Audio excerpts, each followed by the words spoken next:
अपनी जीवन शैली और औद्योगिक श्रेणी के साथ आर्थिक युग की संपन्नता के स्थान पाने वाला स्थान जापान भी है। लेकिन जापान से मध्य प्रदेश के संबंध भी अब आज के इस व्यावसायिक दृष्टि से बहुत अलग प्रकार से जुड़े हैं। खास करके जापान में से हमारे संबंध में मध्य प्रदेश से निर्यात होने वाली वस्तुओं की अगर बात करूँगा तो एल्यूमिनियम से बनी वस्तुएं, तैयार एनिमा, कार्बनिक रसायन, परमाणु रिएक्टर, बॉयलर, मशीनरी, यांत्रिक उपकरण, फार्मास्यूटिकल उत्पाद हैं। 2023-24 में मध्य प्रदेश से जापान को $92.8 मिलियन का निर्यात किया गया है। जापान में मैन्युफैक्चरिंग क्षेत्र और अन्य क्षेत्रों से कई जुड़े हुए उद्योग भी हैं।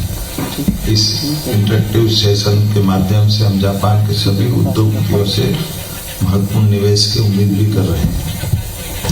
मध्य प्रदेश क्षेत्रफल की दृष्टि से भारत का दूसरा बड़ा राज्य है, जहां 8.5 करोड़ की आबादी विराजमान है। भारत की 50% आबादी का मध्य प्रदेश कैचमेंट एरिया में अपने आप को मान के चलता है और मध्य प्रदेश की अर्थव्यवस्था लगभग 1 दशक में 3 गुना बढ़ी है, जिसको हमने हमारी सरकार बनने के बाद 5 साल में डबल करने का टारगेट लिया है। और खास करके इसी सब कारणों से हमारा अपना पूंजीगत व्यय और सरकारी व्यय इस वर्ष की तुलना में हमने पिछले वर्षों के आधार पर 19% बढ़ाया है, जो किसी भी राज्य के बढ़ते हुई प्रगति का द्योतक है। पिछले 5 वर्ष में हमने अपने निर्यात के प्रयास बढ़ाए हैं, जिसमें लगभग 2023-24 में 65,000 करोड़ का निर्यात मध्य प्रदेश के द्वारा किया गया है। औद्योगिक संभावनाओं की सभी बातों पर मेरे काबिल अफसरों ने अपनी विस्तार से बात कही है, जैसे एनर्जी सेक्टर में, माइनिंग सेक्टर में, एजुकेशन सेक्टर में, हमारे एमएसएमई और हेवी इंडस्ट्री सेक्टर में, सभी क्षेत्रों में समान रूप से हमारी कई सारी पॉलिसियां भी हम बदल रहे हैं और काफी अनुकूल पॉलिसी बना रहे हैं। इसके आधार पर देश भर में तो अनुकूल माहौल बना ही है, विश्व में भी मध्य प्रदेश के प्रति लोगों की रुचि बढ़ी है। लेकिन मैं आज इनके साथ इसीलिए आया हूं कि ये पॉलिसियों के इतर जाकर के भी, इससे बाहर जाकर भी हमको अगर कोई आवश्यकता पड़ेगी तो सरकार हर निवेशकों के हिसाब से भी इसमें कंसीडर करने के लिए हमारी मनोमस्तिष्क की भावनाएं खुली हुई है। मुझे इस बात की प्रसन्नता है। Food parks, IT parks, spice parks, plastic parks, medical device park, solar equipment park, footwear park, EV park, pharma park, textile park, garments unit इत्यादि, सेमीकंडक्टर पार्क, सभी क्षेत्रों में समान रूप से मध्य प्रदेश में संभावना बनी है। हमारी विशेष नीतियां खासकर गारमेंट, लॉजिस्टिक, ईवी, खाद्य प्रसंस्करण, ethanol, IT, pharma, medical device में बड़े सेक्टरों को, बड़े निवेशकों को आकर्षित कर रही है। मध्य प्रदेश में खास करके जब ये फूड बास्केट की बात हमारे राघवेंद्र सिंह जी ने कही है, तो ये बहुत सारी चीजों को जोड़ के चलने वाला हमारा प्रदेश है, जहां अच्छी नीति और नीयत के बलबूते पर बड़े पैमाने पर हमारी अपनी व्यावसायिक गतिविधियों को बढ़ाने के लिए लगातार सब तरफ से प्रोत्साहन मिल रहा है। और जब यहाँ आकर के मैं जापान के निवेश और उद्योगपतियों से चर्चा कर रहा हूँ तो मैं ये बात को पुनः दोहराना चाहूँगा जो अभी हमारे अफसरों ने बताई है। ग्लोबल इन्वेस्टर समिट के माध्यम से यशस्वी प्रधानमंत्री 24-25 फरवरी को खास तौर पर भोपाल में आने वाले हैं। ऐसे में हमारे अलग अलग सेक्टर, जैसे मैंने पूर्व में उल्लेख किए, इन सभी के आधार पर अलग अलग इनके सेमिनार भी चलेंगे, निवेश की संभावनाओं पर बात भी होगी। तो जापान में बड़े पैमाने पर हमारे से जुड़ने की संभावना भी है। और खासकर एक और सेक्टर छूटता है जिसपे हम और आप बात कर सकते हैं, वो हमारा स्किल डेवलपमेंट का है। इसके माध्यम से हमारे यहाँ बड़ी संभावना है। अपने यहाँ एक तरह से आईटी से लगा करके इंजीनियरिंग कॉलेज, आईटीआई, पॉलिटेक्निक, बड़े पैमाने पे यूथ और बौद्धिक क्षमता का यूथ उपलब्ध है, जिसके आधार पर हम आप उससे एक दूसरे के साथ जुड़ करके काम कर सकते हैं। यहाँ की यूनिवर्सिटियों से हमारी यूनिवर्सिटियाँ 52 हमारी प्राइवेट सेक्टर है, 17 गवर्नमेंट यूनिवर्सिटियाँ हैं, बड़े पैमाने पर engineering college, medical college, health, education, ऐसे बड़े बड़े सेक्टर जिसमें लंबे समय तक जापान और भारत के संबंध मध्य प्रदेश के लिए काफी हितकर रहेंगे। आज के इस अवसर पर निवेश के लिए उपलब्ध सभी बुनियादी सुविधाओं को लेकर के विस्तार से यहाँ बातें हुई है। मैं उम्मीद करूंगा आप और हम मिलकर के निश्चित रूप से आगे बढ़ेंगे। इस भविष्य की संभावनाओं के इस विश्वास के आधार पर मैं पुनः आप सबका वंदन करता हूँ, अभिनंदन करता हूँ। बहुत बहुत धन्यवाद। For your valuable insights and address to our participants.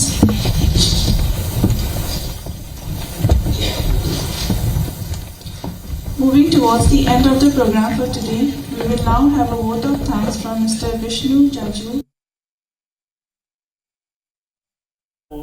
चलो वसूल लगा के आ रहा है, रुक जाओ, उसका मैं बता रहा हूँ 8:30।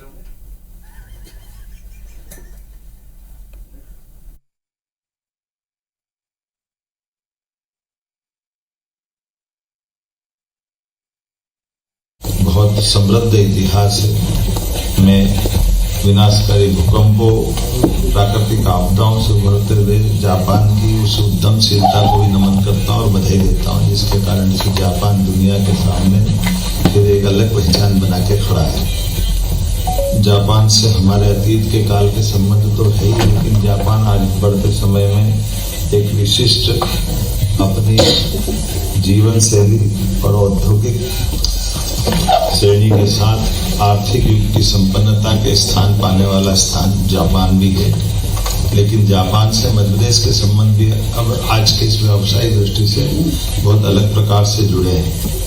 खास करके जापान में से हमारे संबंध में मध्य प्रदेश से निर्यात होने वाली वस्तुओं की अगर बात करूँगा तो एल्यूमिनियम से बनी वस्तुएं, तैयार एनिमा, कार्बनिक रसायन, परमाणु रिएक्टर, बॉयलर, मशीनरी, यांत्रिक उपकरण, फार्मास्यूटिकल उत्पाद 2023-24 में मध्य प्रदेश से जापान को $92.8 मिलियन का निर्यात किया गया है। जापान में मैन्युफैक्चरिंग क्षेत्र और अन्य क्षेत्रों से कई जुड़े हुए उद्योग भी हैं। इस इंटरेक्टिव सेशन के माध्यम से हम जापान के सभी उद्योगों से महत्वपूर्ण निवेश की उम्मीद भी कर रहे हैं। मध्य प्रदेश क्षेत्रफल की दृष्टि से भारत का दूसरा बड़ा राज्य है, जहां 8.5 करोड़ की आबादी विराजमान है। भारत की 50% आबादी का मध्य प्रदेश कैचमेंट एरिया में अपने आप को मान के चलता है और मध्य प्रदेश की अर्थव्यवस्था लगभग 1 दशक में 3 गुना बढ़ी है, जिसको हमने हमारी सरकार बनने के बाद 5 साल में डबल करने का टारगेट लिया है। और खास करके इसी सब कारणों से हमारा अपना पूंजीगत व्यय और सरकारी व्यय इस वर्ष की तुलना में हमने पिछले वर्षों के आधार पर 19% बढ़ाया है, जो किसी भी राज्य के बढ़ते हुई प्रगति का द्योतक है। पिछले 5 वर्ष में हमने अपने निर्यात के प्रयास बढ़ाए हैं, जिसमें लगभग 2023-24 में 65,000 करोड़ का निर्यात मध्य प्रदेश के द्वारा किया गया है। औद्योगिक संभावनाओं की सभी बातों पे मेरे काबिल अफसरों ने अपनी विस्तार से बात कही है, जैसे एनर्जी सेक्टर में, माइनिंग सेक्टर में, एजुकेशन सेक्टर में, हमारे एमएसएमई और हेवी इंडस्ट्री सेक्टर में, सभी क्षेत्रों में समान रूप से हमारी कई सारी पॉलिसियां भी हम बदल रहे हैं और काफी अनुकूल पॉलिसी बना रहे हैं, जिसके आधार पर देश भर में तो अनुकूल माहौल बनाई है। विश्व में भी मध्य प्रदेश के प्रति लोगों की रुचि बढ़ी है। लेकिन मैं आज इनके साथ इसीलिए आया हूँ कि ये पॉलिसियों के इतर जाकर के भी, इससे बाहर जाकर भी हमको अगर कोई आवश्यकता पड़ेगी तो सरकार हर निवेशकों के हिसाब से भी इसमें कंसीडर करने के लिए हमारी मनोमस्तिष्क की भावनाएं खुली हुई है। मुझे इस बात की प्रसन्नता है। Food parks, IT parks, spice parks, plastic parks, medical device park, solar equipment park, footwear park, EV park, pharma park, textile park, garments unit इत्यादि सेमीकंडक्टर पार्क सभी क्षेत्रों में समान रूप से मध्य प्रदेश में संभावना बनी है। हमारी विशेष नीतियां खासकर गारमेंट, लॉजिस्टिक, ईवी, खाद्य प्रसंस्करण, ethanol, IT, pharma, medical device में बड़े सेक्टरों को, बड़े निवेशकों को आकर्षित कर रही है।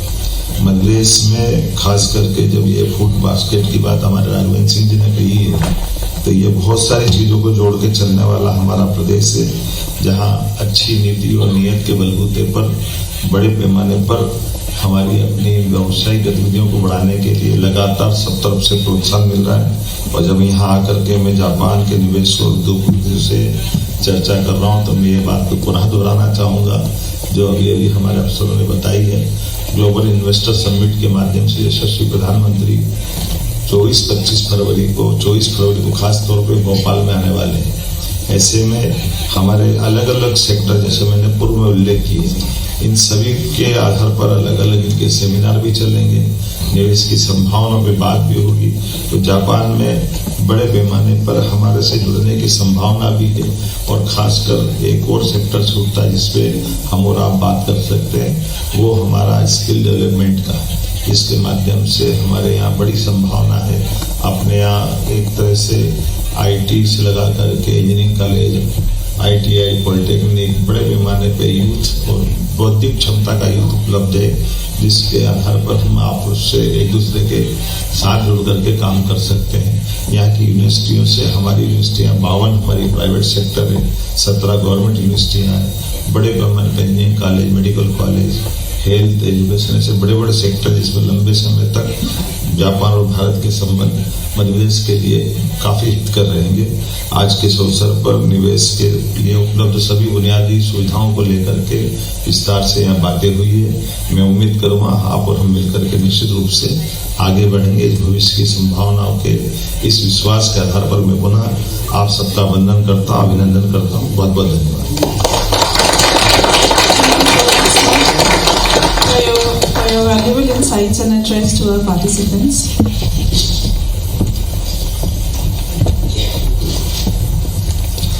Moving towards the end of the program for today, we will now have a vote of thanks from Mr. Vishnu Jaju, representative Confederation of Indian Industry CII.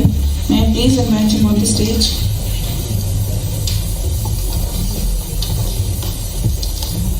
Honorable Chief Minister Dr. Mohan Yadav, His Excellency Mr. Shivi George, Ambassador of India to Japan, dignitaries of the dais and with us, ladies and gentlemen.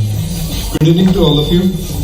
On behalf of Confederation of Indian Industry and the Government of Madhya Pradesh, I would like to extend heartfelt gratitude to all of you for gracing this significant event with your presence. Today's program aimed to promoting investment in Madhya Pradesh and inviting you to the Global Investor Summit on the 24th and 25th of February 2025 in Bhopal is a testament to strong and enduring relationship between India and Japan. It's a platform to showcase Madhya Pradesh's immense potential as a तो मध्य प्रदेश के मुख्यमंत्री doctor Mohan Yadav अपने 4 दिवसीय यात्रा के लिए Japan पहुंचे हुए हैं, जिन्हें आप सुन रहे थे जापान की राजधानी टोक्यो से। और सीएम डॉक्टर मोहन यादव 28 जनवरी से 1 फरवरी तक जापान के दौरे पर रहने वाले हैं। इस यात्रा का मुख्य उद्देश्य ग्लोबल इन्वेस्टर्स मीट के लिए जापानी उद्योगपतियों और निवेशकों को आमंत्रित करना है।